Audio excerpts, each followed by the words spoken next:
2016 has been the most eventful year in Europe since 1989. That crisis led to further integration and expansion. This time, the momentum seems to be veering in the opposite direction. This year alone, we've had the Brexit crisis, and for Ireland, the Apple tax case has come up. The refugee crisis has also reached its peak. These issues have changed Europe and the way we look at it. To discuss these issues, I have with me here this evening Ciaran Donohue, Michael Barty, Žymantas Baranauskas, and Enda Davey. I'd like to begin with Brexit. So we'll go to our designated Englishman, Michael Barty. As an Englishman, how did you feel when you heard the decision, and has that feeling changed since? Sort of the initial feeling was kind of confusion more than anything else, because around the early evening before the vote was actually completely called, it was viewed as being in favour of Remain, so a lot of people felt quite relieved. The status quo was going to carry on, it was going to remain relatively stable, and then for a few hours later, the rug gets pulled out from under you, and suddenly pretty much there's a fundamental shift in the way that the country is going to work from then onwards. And with the way that every political development has kind of gradually led the country down this kind of slightly nativist slide towards a future that no one really comprehends or can really predict, because even the people trying to enact the Brexit negotiations don't really know 100% what they're doing. So, as it stands, you're effectively getting more and more anxious as time goes by. So that's, I'd sum it up as a form of anxiety that just keeps growing the longer it goes on. Now that things have settled and the new Prime Minister and stuff like that, what do you feel was the number one cause, or the main cause of the Leave decision?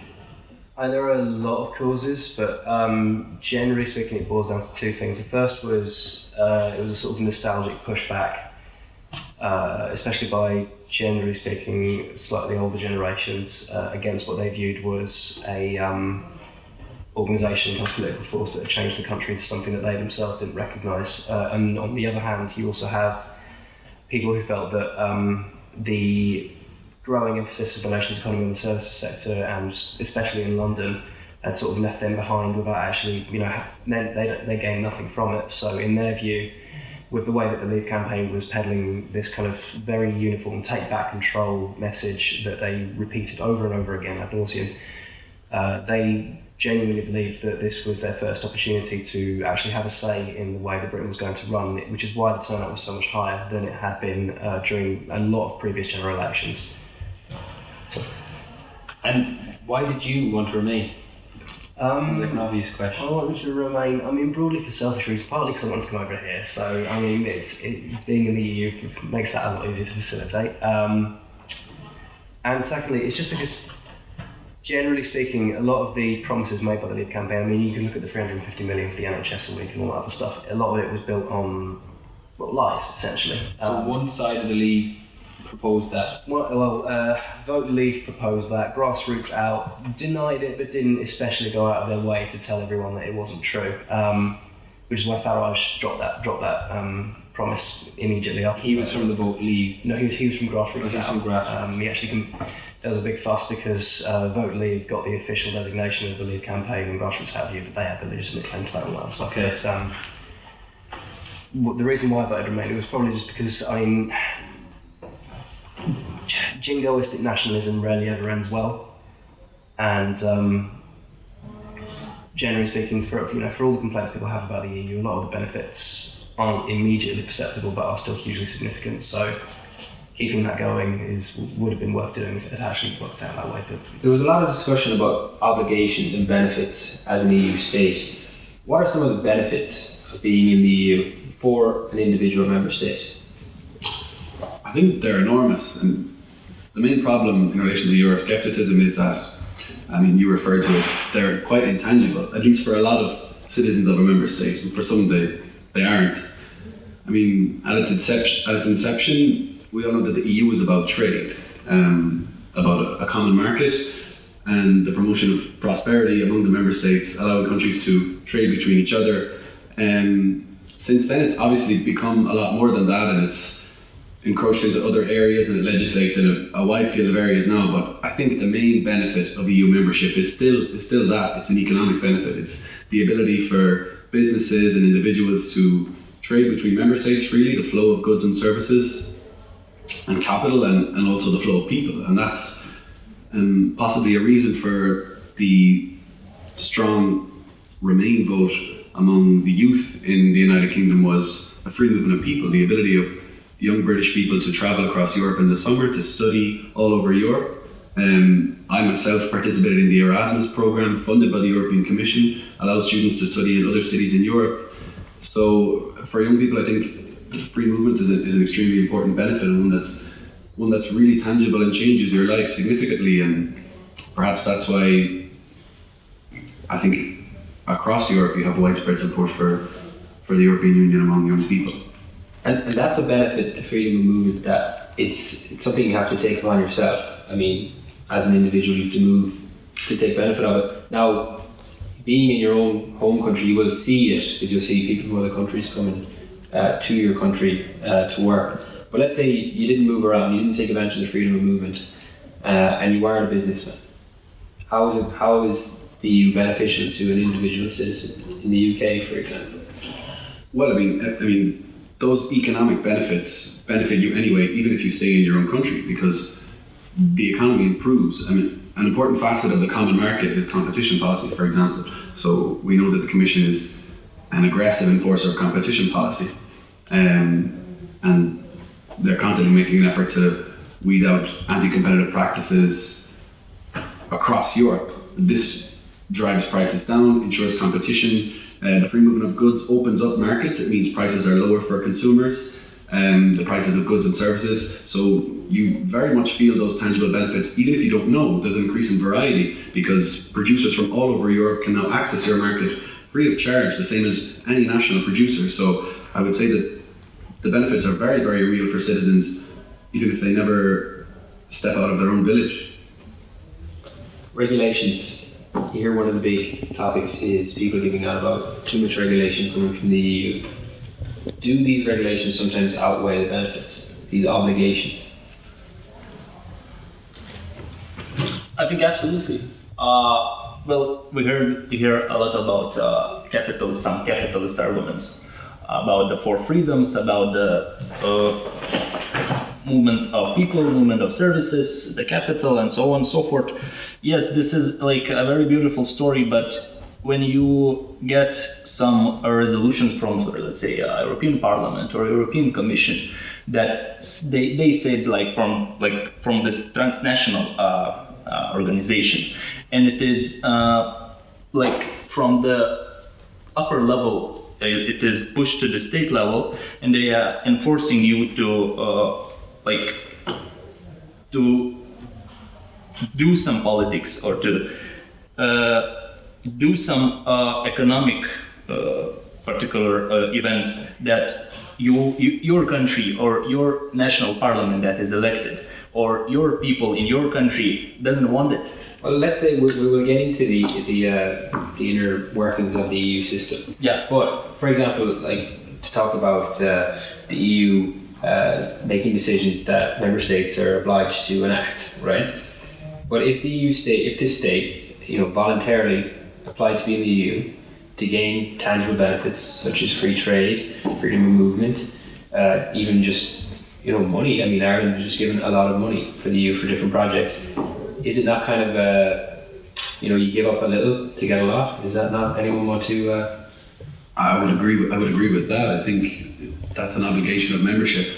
I think part of what you said is based on what can be a Eurosceptic idea of a rigid division between the EU and the member states, and that's what we see is behind the Brexit vote and other Eurosceptic movements across the EU. It's leaning back and pointing the finger at Brussels. Whereas I think we should bear in mind that the EU is nothing more than an international organisation, an emanation of the member states. Everything it is what we've made it, and everyone that works there is a European and a national of one member state. And you're right, the Commission is a European institution, but there are two other institutions in the EU, at least, with a lot of power too: the Parliament, which we elect directly, and the Council, which is the governments of the member states. So I think that it's disingenuous to point the finger at the Commission, and specifically on the regulation issue.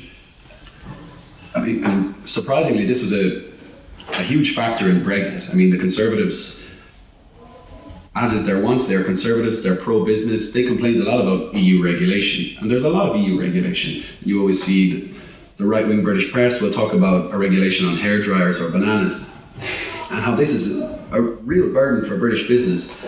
And while that may be true to some extent, when the EU regulates, it's important to remember that it also harmonises. So when they regulate the measurements of a banana or a hairdryer and a million other things, they allow trade throughout Europe for hairdryer producers, for banana producers. They facilitate common standards around Europe. So often there's a dual aim behind an EU regulation, maybe an environmental aim or a public health aim, and an economic aim, which is harmonisation and allowing the free movement of goods. I mean, even if you look at it from the environmental angle, the regulation is probably inherently good because it gets rid of the free riding problem within kind of environmental issues in state politics. You can, if you have an entire block telling every single member state, right, you've got to do this, it avoids the problem of, well, one state will think, well, I can put a regulation on, I don't know how energy efficient my hoovers need to be, but if I do that and another state doesn't even bother, then they're going to be able to be more competitive in certain markets. So, yeah, having a universal aspect to regulation isn't necessarily a bad thing in every case. It's just exactly, and just to add to that, to make the same point in relation to workers' rights, one of the reasons the EU took on a leading position in workers' rights, equality between men and women, anti-discrimination in the workplace, was that very factor. It was the fact that France has and has always had very extensive employment rights and protection, and other countries really didn't. And the fear was that France would suffer a competitive disadvantage because businesses would not want to locate in France given the protection it grants its workers. So the EU took a leading role in that, and again there you have that doubling up of an environmental objective, a social objective, but also a distinctly economic objective. We have a monetary policy, we have a Eurozone, we have a monetary union, and now ask yourself this, is it now really working? Is it like, having in mind that we have an asymmetrical shocks when we have a Eurozone, like a monetary union, is it really working when you look, for example, what they did with the Greece or what they did with the Italy? And this, I know that it came like after the Great Recession of 2008, but now we can see that the southern European economies, they are not stagnating, well, not a lot of them. And Ireland, after the bank recapitalization crisis, it's not, Ireland is not stagnating, and in Greece it's the same problems.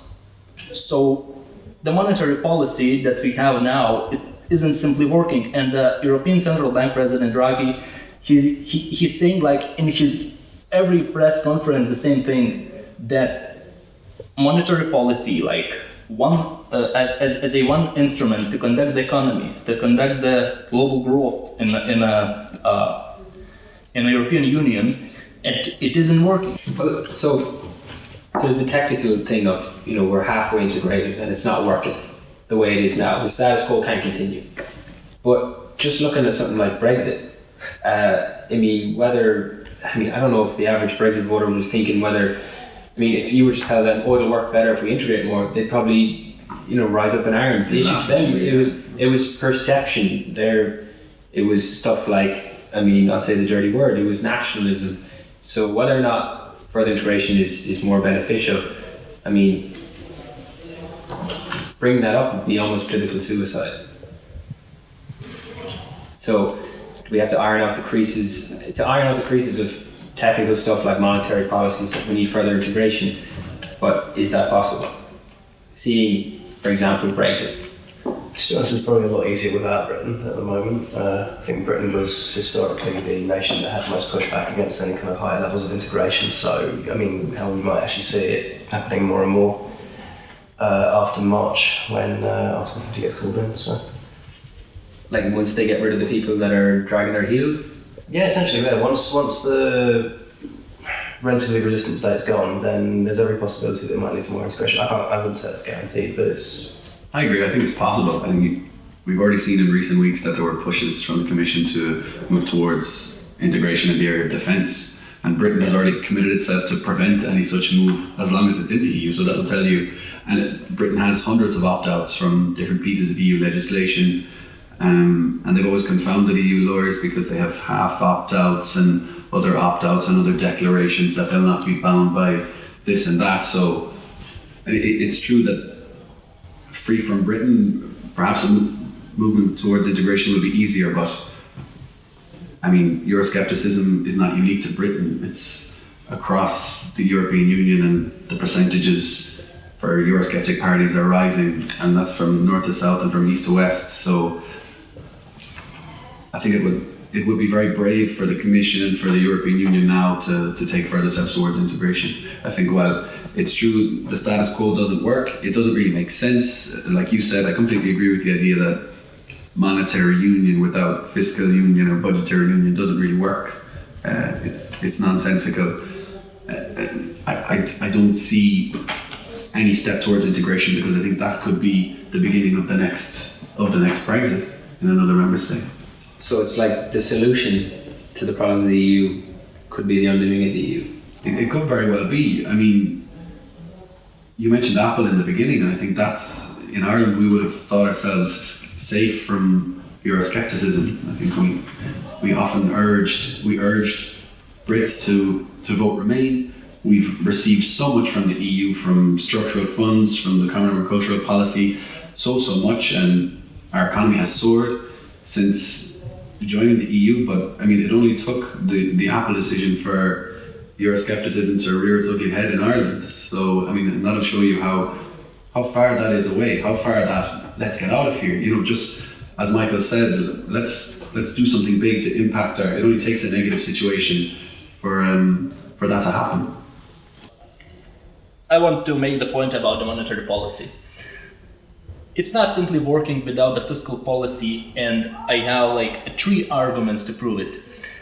Look at the Eurozone economy today. It's in deflation. It's in deep deflation.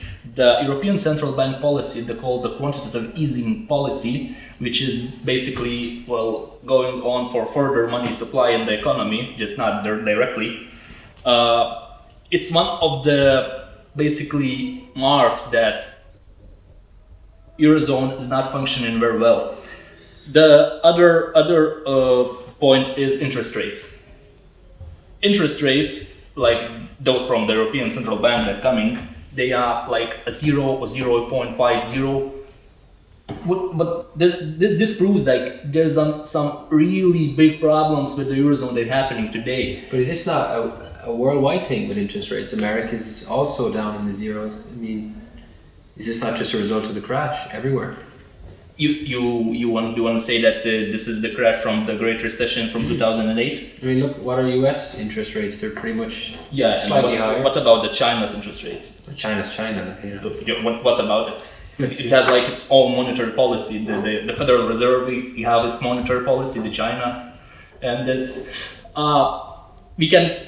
the argument is about the Eurozone, but we can also talk about the global growth, about the economic sustainability, about the position that International Monetary Fund has on the global growth. Like it's decreasing. We are basically in some recession, because there's different levels of development of economics in different countries, in the different continents. But that's the whole story.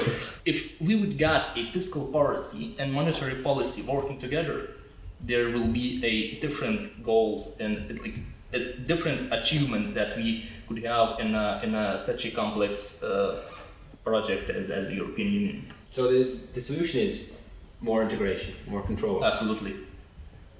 But again, how, like, we sound like we're not the average voice here. I mean, I don't think if you were to propose these things to people, it would just be, yeah, I mean, even with Cameron, you know, like watching things so carefully what he was saying, you know, in advocating Remain, if he came out and say, no, the actual answer is further integration, the things that aren't working is because of integration, I mean, it would have probably been an 80% Brexit decision. Yeah, there was some other question here. Is a further integration a political suicide? And then there was a argument that we already have an Euroscepticism in the European countries, and it's absolutely right. But the thing is that the Euroscepticism is a result of unprofessional politics. It's the result of the integration that is not happening on the speed that it should be.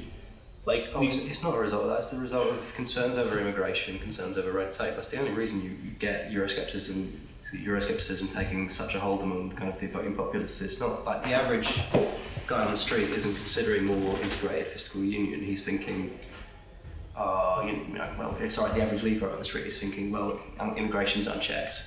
We need to do something about it. Regulation's unchecked. We need to do something about it. He's not really overtly bothered about the economic minutiae of it all. Yeah, but this is the problem. The average person doesn't think about the further integration, for example, for the fiscal union, because he doesn't get the meaning of what it could do, like for the whole eurozone. But what are the benefits to have a fiscal and monetary unions working together? But then if you go on these websites and these blogs and these alternative news sources of the Eurosceptics, the way they talk about Europe as if that it already is, gone too far with its integration. They see it as basically they're going to try and destroy the individual states, like whether good or bad. So it's nationalism. It's nationalism. That's a different story. I think it is nationalism. Yeah. I mean, and that's a dirty word, but I think we all agree more integration is the answer. Yeah. The EU is good for us. More integration means probably more prosperity, more stability, and it makes a lot of sense. And the EU always made economic sense. Like Michael Gove in the UK, pro-Brexiteer, said famously during the campaign that the British people are sick of experts. And he was ridiculed for it. But I think it's true. I think maybe we need to get off the high horse and attach some importance to that argument. A European Union, a European Federation, superstate might be the best thing for all of us in many, many ways. But maybe people just don't want it. Maybe if you told some people you'll make more money, you'll be able to travel here, you'll be able to travel there. We are a massive group of extremely diverse cultures. Are we ready for it? Will we ever be? Probably not. I think you just got to pitch it differently though. Because when you looked at the debate at the BBC held, for example, the people who were promoting the Remain side, it was a lot of very slick people in suits, Yeah. Exactly. Yeah. People like you. I wouldn't say slick bit, but kind of professionalised, very kind of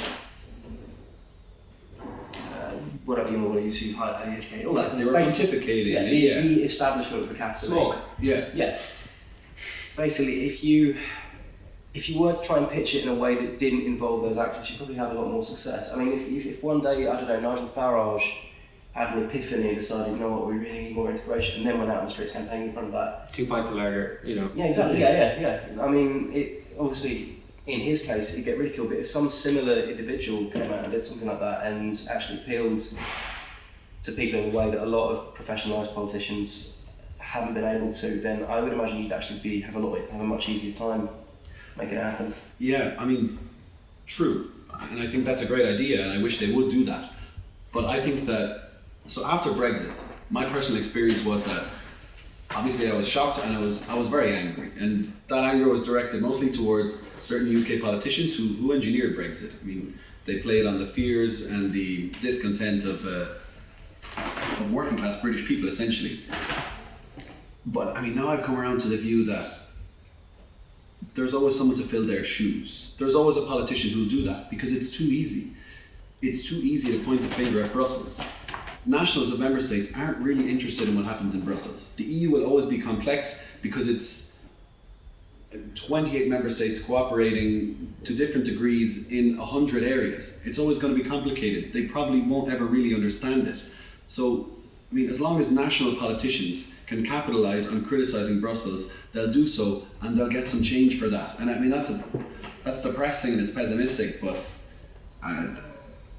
that's why I view more integration with great trepidation, because I think there'll always be someone there. Because to argue for integration is basically to argue for like voluntary conquest in a way. Like what they're trying to do is what's only been done by empires and stuff like that. In a way, I mean, I think it's good, but I mean, it's never really been done before. Well, kind of confederalist. Like at this scale. I would say the US. The US. Yeah. But they had a federal government from the get-go. Yeah. And they were all ruled by Britain from the start. Yeah. It was. Yeah. And they had to have a civil war to fully federalise. Remember, there was always a clause there you could leave. I mean, try it. Ireland had its own little Brexit or little Brexit style event this year. The Apple tax case, end of the 80s. It's going to give us a little rundown. So with the Apple tax, really, it comes down to a few things. The significance of the 13 billion, really. Like a company that's worth 200 billion, 13 billion to us, that's equal to 4 years of the austerity cuts. That's what it was imposed on the people. The phantom headquarters, where they're funneling the money through, obviously this raises some ethical issues. The Irish government gave them special circumstances. At some point it was 1%, when it should have been the 12.5% corporation tax. The EU Commission is coming out and saying that you can't give special treatment, whether it's special rates or land, etc. But the argument that the government is making is that the personal tax of the 6,000 employees is going to bring in this revenue and it's going to boost the growth. But I think what it essentially boils down to is how much control do these corporations have over the Irish government? These companies are coming in and they're dictating, our political leaders are looking almost like puppets, looking very weak. And at least make some sort of concentrated effort to at least reinforce the confidence of the people, I suppose, that they're going to try and make some sort of effort to reclaim some of this money. But I don't know, should we take the money? It's hard to know, but what you're saying is funny about the puppet aspect, like the we're a puppet of a multinational corporation, where all the Eurosceptics that were puppets of the EU. So it's like one way or the other. Ireland's stuck in the middle. But for sure.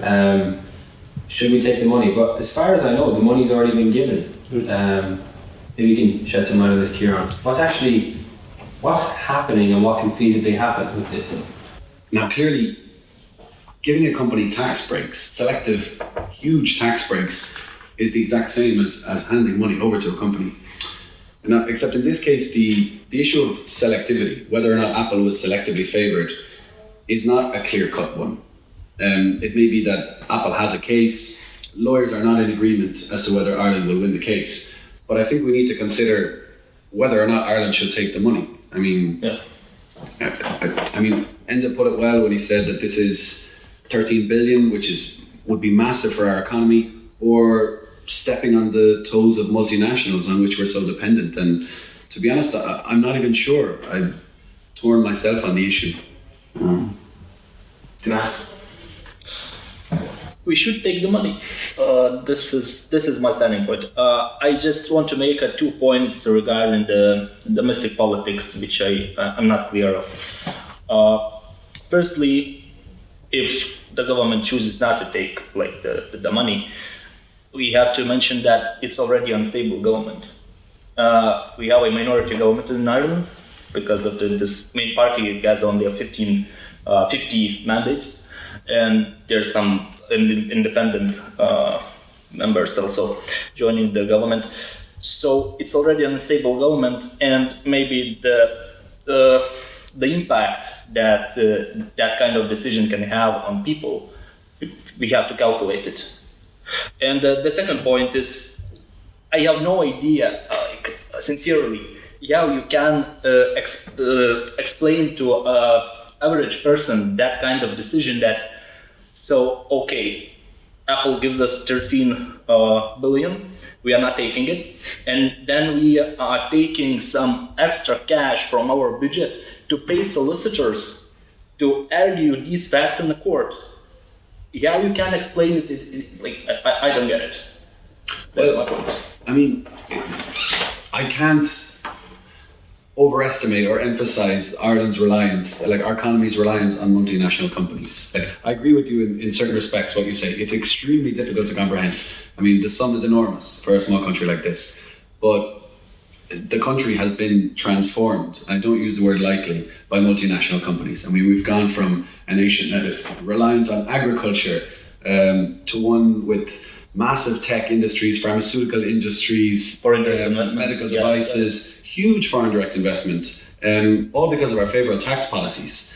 So, I mean, maybe that brings some to you a little more, and it might not be the most difficult sell. I think there are a lot of people that vote for the slightly more centre or right parties in Ireland that will say, okay, you know, I'm willing to think a step further, think past the getting my hands on the cash, and protect what we've been doing for so many years and attracting those companies so well.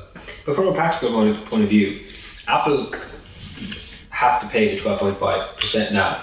So the money's kind of like, I mean, it's a win-win really. I mean, they take the money and the EU know what they're up to, so the game's over. You know, the money, if Apple just take it back, I mean, how, you know, it'd be like for Apple to explain that to Ireland, oh, yeah, we're taking the money, you know, it'd also be, you know, a difficult thing to do. But I don't think so. I mean, Apple and Ireland are at one in this regard. So no one. I mean, the Irish people at least. I mean, not that, you know, Apple are dependent on the Irish people, but I mean, it's just like it would seem so cold. But it would be money that we never really had. I mean, we do have a minority government, but it's not a one-party government. So we have some quite radical independents in there in the cabinet, and they also agreed to this appeal. So I think the general sentiment in Ireland is that that's true. We're not going to get it. That is the sentiment, you know. Maybe not completely. Obviously, we're not sure. We're not going to get it. And since the government has brought the country around to that, albeit reluctantly, I think we're in the best position possible and politically. If we win the case, Apple get their money, but we've won our case. We've protected our tax system. We can keep doing what we're doing. There's also a sovereignty issue to that. I mean, we've maintained our sovereignty in tax affairs. That's significant. If we lose, we get all the money. And in a sense, even if we win, I mean, we can't continue doing what we were doing. That old deal is gone. So like, we take the money. I mean, are Apple going to leave? I mean, I don't think so. They've said they've already regardless, they've already lost now. Yeah. I mean, as of now, like, the Commission's decision is binding. They've lost and they're staying because, I mean, our tax rates are low. I mean, even if Apple were not treated selectively, we might still be the most favourable tax system for them in Europe. Yeah. And that's why there are many. Exactly. That's why there are many other companies who pay the standard rate. It's really like sycophantic. Like, we're really trying to tell Apple that, you know, we'll do whatever you want. Yeah, a very short point. So we are basically in the collision of international reputation of Ireland and some beliefs and values that people have or want to like express their angry about the whole case. And it's a kind of a moral dilemma. I don't know where I read it in The Economist or Financial Times. It's a total moral dilemma because we have to choose the international reputation over Ireland citizens, I don't know, the system of values or respect to them from the government. It's a complete moral dilemma. And there's no like one simple answer.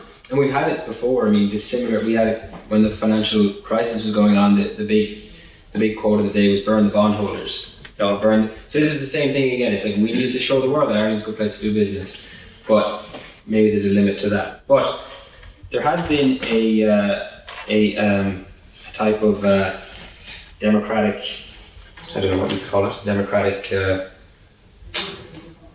method of resolving these decisions that we've seen recently. We've seen it in England, Brexit referendum, in Colombia with the FARC peace deal, with Nile, in Hungary with the immigrants.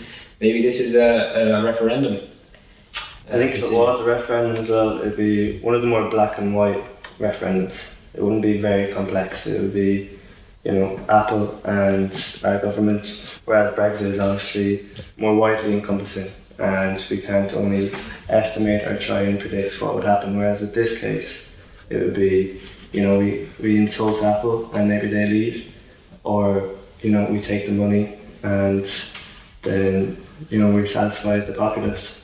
But yeah, referendums as a whole, you know, the educated make mistakes as well. The elected educated, and so do the direct democracy of referendums. But it's just a ludicrous idea that there will be a referendum on this issue. I agree. I don't agree with the referendum route being used for every issue. I think it's the government itself trying to sidestep the issue and avoid the political fallout for taking what will be an unpopular decision either way.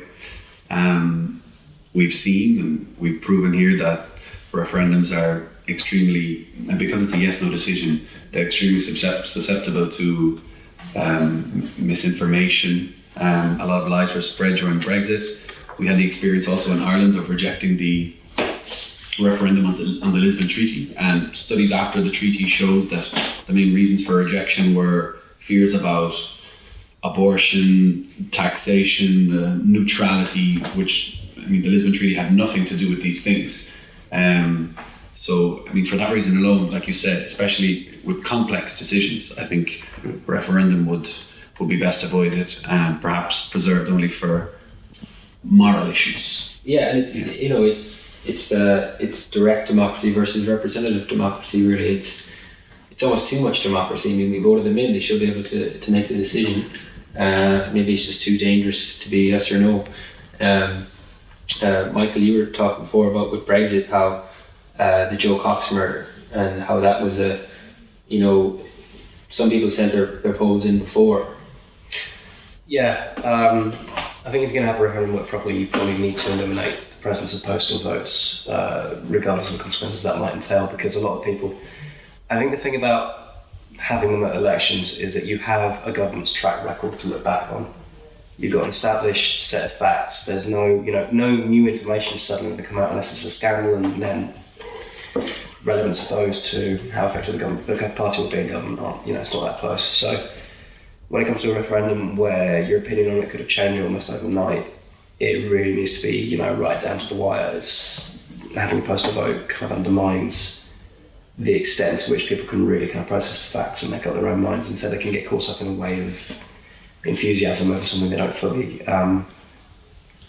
understand or grasp, or even know what the consequences of it might be, and then they'll make a decision, and then 2 weeks later, you get a lot of people coming on the BBC and ITV saying, I sent a postal vote in and I regretted it a week later, so it's not...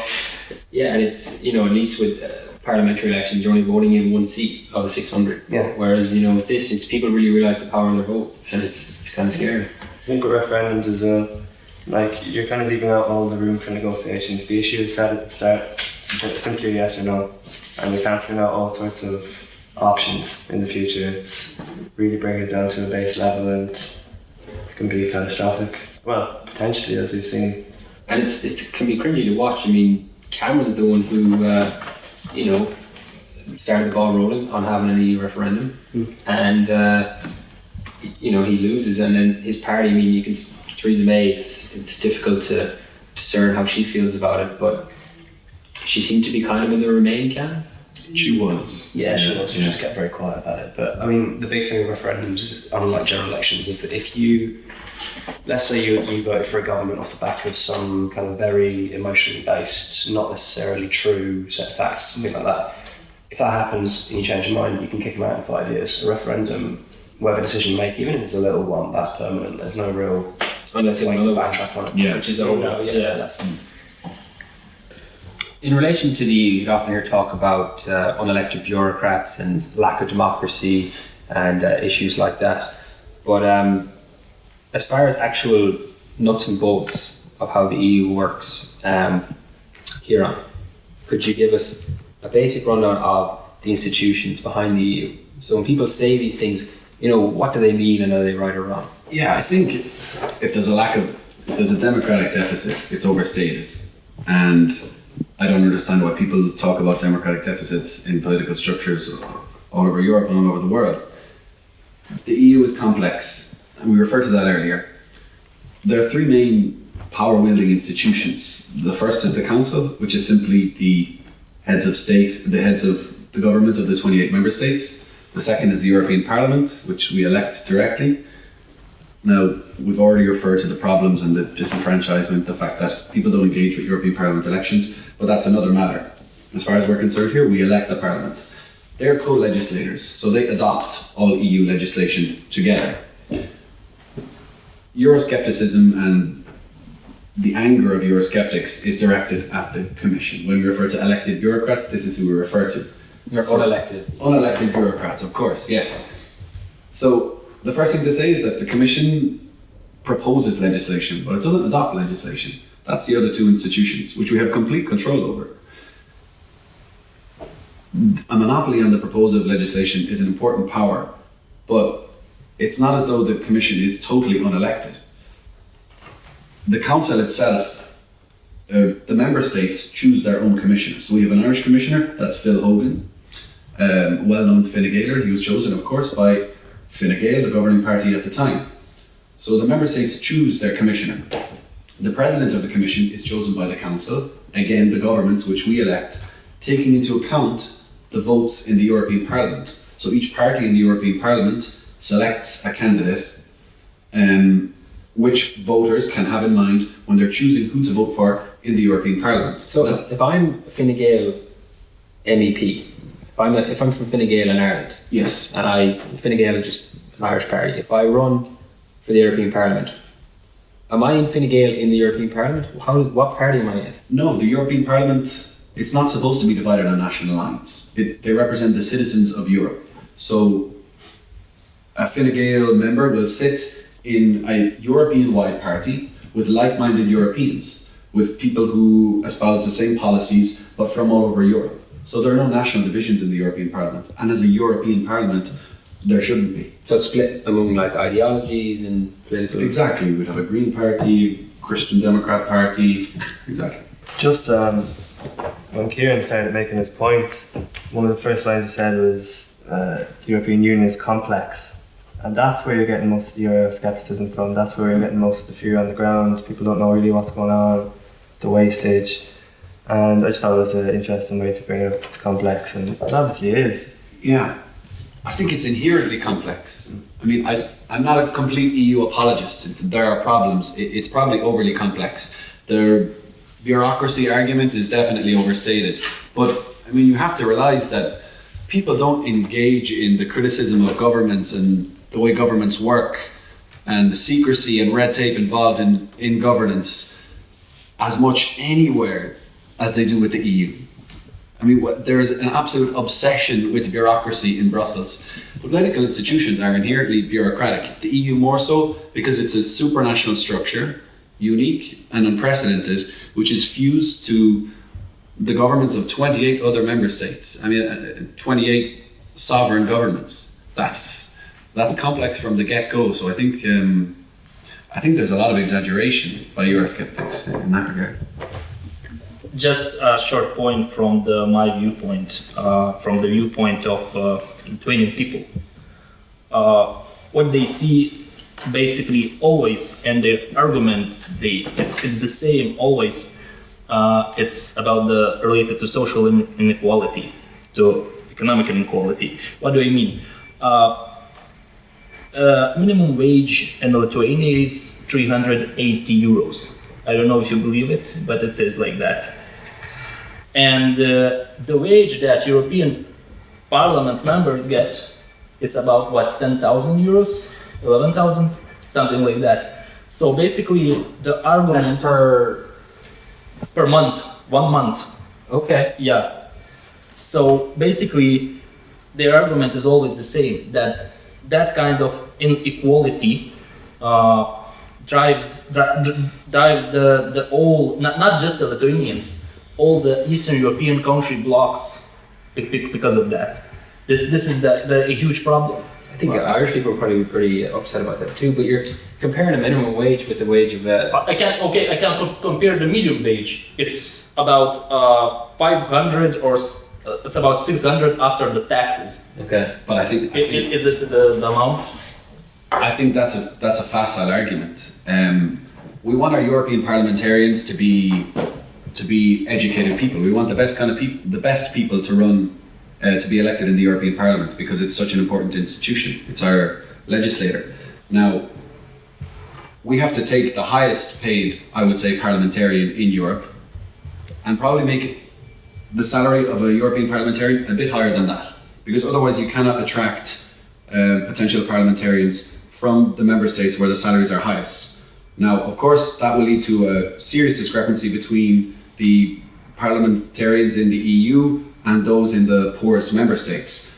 But that the amount of money is minuscule. It's a few hundred people, it's a few million, a few hundred million, but it's minuscule in the context of the European project and the amount of money at stake and the amount of benefits that that Baltic countries receive from membership of the European Union.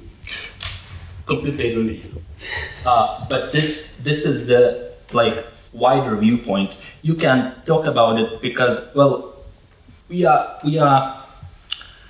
some, I don't know, to I don't want to talk good about us, but we are some very well educated people, and this man who has a income about 400 euros, he's most likely he's not educated. Maybe he's done 7 or 8 classes, because I don't know if it's happening in Eastern Europe, but it's actually happening in European countries, in Eastern European countries, and he doesn't see this view that you see. It's completely different. He says, okay, so I get the 400, or as I mentioned, let's take the minimum wage, the 600, whatever, and he compares to this, and he says, what kind of society I'm living in? What is happening? This is the serious situation. But I agree what you said. It's completely right. So he can't perceive the EU in the same way as an EU parliamentarian can. We are in the circle here. We need to get out more. There's a lot of different people, a lot of different views. It's not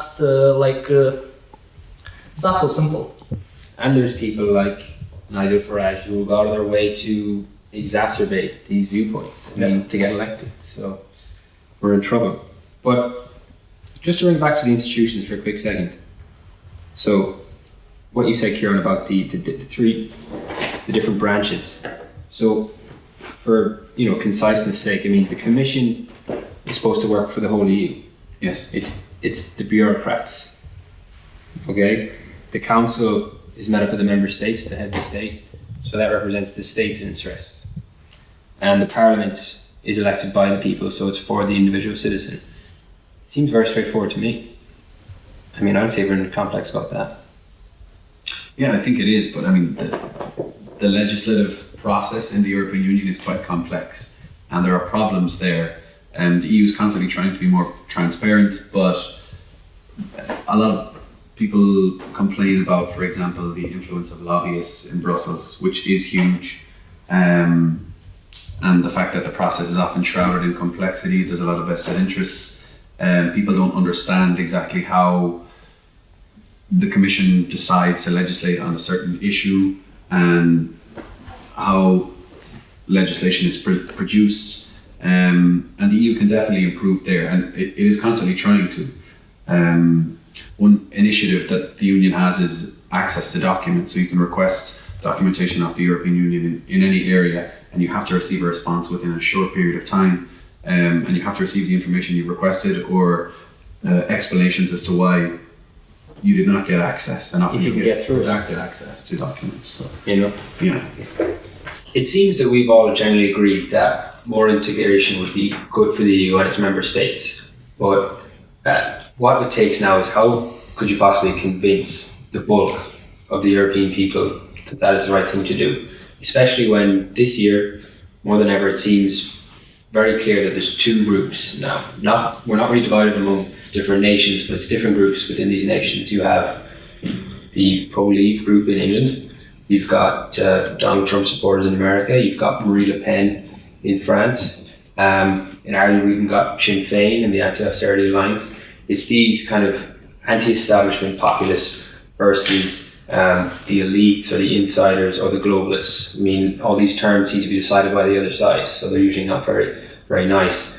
But the anti-establishment group seems to have very clear popular leaders. Trump's people are very enthusiastic, so are the UKIP people, but the establishment people seem to be kind of tired. It seems like the momentum's on the other side. Where do we go from here? How can the elite group or the regular, more mainstream group, how can they take back control? big question. I guess we need to go back to our people. Sound like a politician, sorry. I think it's all about the education. For example, let's take, you mentioned Trump. What is the average voter of Trump? It's uneducated, working class, male. What we are the main voters that we are in to leave for Britain, to leave the European Union. What kind of average worker was there? It was also uneducated, old people. So education maybe would be like the most powerful weapon to use against them, to show people like don't look to Farage, don't look to Le Pen. They always have something that can make like shift the power in the European Union. That is it's not good for us. Look, there's always when they saying some arguments and facts. Check those arguments and facts. Are they for real? Is this actually happening? Don't believe like every word that they are saying. It's like when you read some like news in Russian newspapers, you can't believe any word of it because the propaganda machine in Russia is so powerful that Kremlin is running. You have to choose facts. You have to falsify them. Are they true? And so on. Now you mentioned how to make the establishment nowadays that are stronger. Well, first the establishment has do their part. For example, I'm 100% sure that for Merkel, this is her last term. Like she's done. Absolutely, because of the refugees. So that kind of mistakes, they are not in favor. For example, let's take the François Hollande. He's the most unpopular president in the history of France. What is happening? This is one of the central states in the European Union as a bloc. But this idea of education, I mean, there's always been... Yeah, there's discussion how to do it. But even still, I mean, more people are going to college now than ever, for example, right? I mean, there's a whole debate about that. But in America, for example, I know we're moving to America, but, you know, populists never really did as well as Trump over the years, even when, you know, they could appeal to certain emotions. Is it not more tangible things like loss of jobs through trade, globalization, automation? Like, I think people usually think more with their pocket and stuff like that. I mean, even someone that's susceptible to populism, usually there has to be some real tangible thing, you know, that's caused it first, before, you know, they can be susceptible to populists. Yeah, then you have to go on the idea that the economic losses are caused by what the populist elements say that they're caused by. And to be honest, I think as bleak as it sounds, you're just going to have to wait for the mainstream to be in its current form to be prevalent again, because the thing about the European populations is they've seen these kinds of politicians for decades now. It's obvious that this sort of fringe, weird, slightly non-professionalised form of politics is starting to make inroads. And to be honest, I wouldn't call Nigel Farage a fringe politician in the UK anymore, because he gets consulted on every single little issue, regardless of how many times he resigns from his own party. But essentially, the one advantage you do have is that these outsiders, if you can call them that, they are every bit as out of touch with the average person as the mainstream establishment. So, in all honesty, I think the only strategy that is really there is to basically, you're going to have to wait for them to have their turn and to let them mess it up on their own terms, at which point a genuine option will seem much more viable. To let them become the establishment. Essentially, yeah. I think there's also a want of leadership at European level and in the member states. I said earlier there'd always be Eurosceptic politicians, and I agree with that, but I think that there's an onus on our leaders, people like in Ireland, Enda Kenny, Michael Noonan,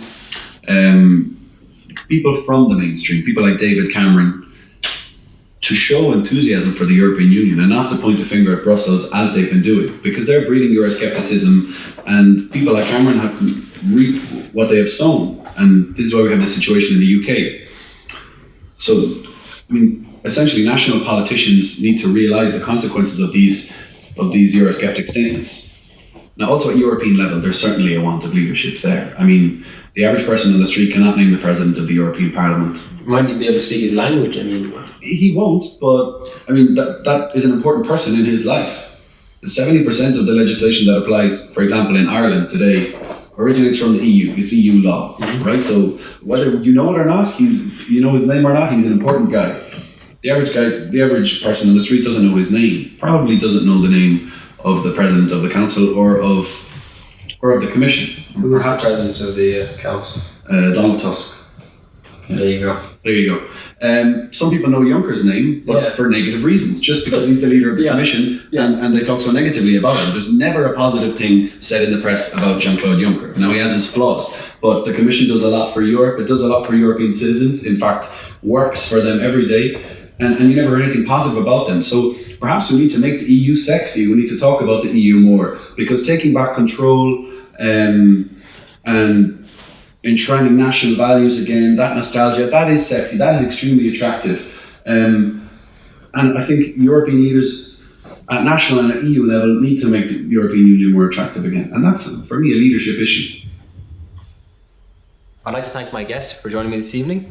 I'd like to thank the Trinity's Inquiries Office, the Phil and His Societies, the TCD Communications Office, and the Political Science Department of Trinity College Dublin. And thank you for watching.